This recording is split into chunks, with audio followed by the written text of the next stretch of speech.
In this video, I'm going to show you how to upscale video quality in Higgsfield AI. Now, the first thing you want to do here on their website, you want to go to video and hover over it, and then scroll down, and then down here towards the bottom on the left, you'll be able to see it says video upscale. So click on this, and then from here, you'll have to basically upload your media. I'm going to click on over here, and then I have a video I created with Higgsfield over here. I'm going to click on it, and I'm going to click on open.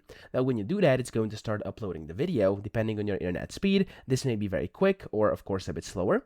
And then over here, as you can see, you have a bunch of different options. You can go ahead and select the model via which you want to enhance. So they have the Higgsfield upscale, they have Topaz, and they have Sora too. I'm just going to use the Higgsfield upscale, but of course use whichever one you want. And then you can do the scale factor. You can do 2K, 4K, or of course 1080p. So right now 2K and 4K are still basically coming soon, as you can see, but at the point of you watching this video, they may already be available. Now, if you switch to a different model, you may have more options. Of course, go ahead and check it.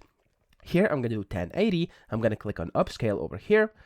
And this is basically going to start upscaling that video, and whenever that's done, you'll be able to see the quality is much better and your video has been upscaled. So that's how you do it. I hope this video helped you out. If it did, please subscribe to the channel and help me out as well.